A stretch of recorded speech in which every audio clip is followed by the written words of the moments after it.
방식이나 이런 게 나왔을지. 방식은 구체적으로는 안 나오고요. 어쨌든 이제 그걸 이제 사실화해서 준비를 잘 하자. 그리고 많은 후보들이 좀 나와서 경선을 잘 치르자 뭐 이런 이야기는 했어요. 윤석열 대통령이 또 대외적으로 메시지 내는데 혹시 어떻게 보셨어요? 저는 매우 부적절한 그런 좀 행동이라 봅니다.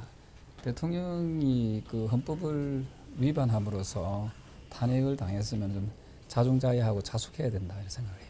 끝까지 지지자들 향한 메시지로 보이는데 혹시 당에도 그런 거가 좀 우리 글쎄요, 그 지지자분들한테도 묻고 싶은 게 헌법을 위반한 사람, 우리가 보수의 가치는 헌법을 수호하는 거잖아요. 헌법을 위반한 사람을 지지한다?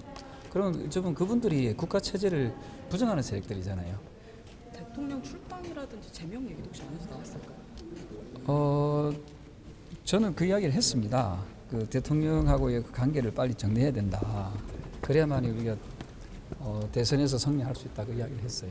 안에 중진 의원님들 뭐라고 좀 말씀하셨어요? 그분들은 대체적으로 대통령하고 절연하면 안 된다는 그런 얘기를 하시네요. 탈당 조치나 네. 제명 조치를 하면 안 된다. 네, 출당 네. 조치를 하면 안 된다는. 네, 저하고 생각이 좀 다르더라고요. 출당 조치를 그러면은 윤리위를 열어서 해야 된다고 말씀하셨어요. 저는 그 당론까지 이야기했거든요. 당헌까지 우리 당의 당헌 2조에 보면은 우리 당의 당헌의 가치가 헌법을 지키는 것이 당헌에 되어 있습니다. 그럼 대통령이 당헌을 위반했잖아요. 그 당헌을 위반했으면 당연히 징계를 해야 징계 사유가 된다 이렇게 보고 있거든요. 그리고 또 하나가 우리가 법률을 위반하게 되면은 뭐 제명이나 출당이나 하게 돼 있거든요. 당연 당규에. 그럼 법률 위반보다 더 한참 높은 게 헌법 위반이잖아요. 헌법 위반했으면 바로 저는 아주 당에서 단호하게 대처하는 것이 맞다 이렇게 보는 거죠. 김웅전 의원은 당이 후보를 내면 안 된다는 얘기도 했는데 그런 것 혹시 안 언급이 됐을까요? 네, 일부 그렇게 주장을 하시는데요. 그거는 그만큼 우리 당이 어렵고 힘들고 위기 상황이라는 것을 반증하는 거라고 생각해요. 경선 방식이나 그 시기에 대한 얘기가 중진회의에서 나왔어요. 그거는 어차피 맥시멈으로 한 달 안에 끝내야 되잖아요. 그 윤석열 대통령하고 거리를 둬야 된다는 말씀하신 건 의원님밖에 안 계셨을까요? 공개적으로 그렇게 발언하는 사람은 저밖에 없는 것 같아요. 근데 저는 그것이 옳다고 생각해요. 우리가 중도 확장성을 하기 위해서는 윤석열 대통령과 하루 빨리 절연해야 된다고 생각하고요. 지금 각 국가기관에서도 지금 대통령의 사진을 다 내리고 있지 않습니까?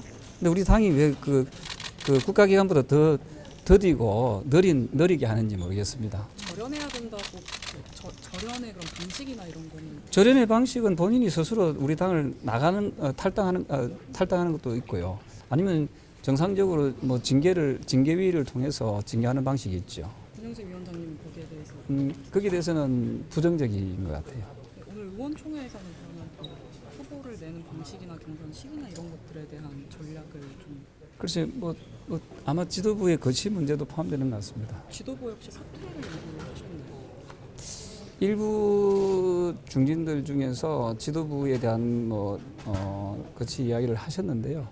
대체적으로는 여기 의총에서 이렇게 좀 더 의견이 나눠봐야 될 것 같습니다. 지도부에 사퇴 요구를 하신 분들은 이유가 지도부가 장외 집회나 이런 거에도 적극적으로 전면에 서지 않았다는 아마도 의미인가요? 그런 직접적인 표현을 안 했는데 아마도 그런 내용들이 조금 내포되어 있지 않는가 윤 생각합니다. 대통령의 그럼 탄핵에 대한 책임론이 지도부가 더 적극적으로 아마도 그런 내용도 조금 그래 주장하는 사람들은 그런 내용도 좀 포함한 것 같아요. 적극적으로 탄핵을 막았어야 된다는 취지인 건가요?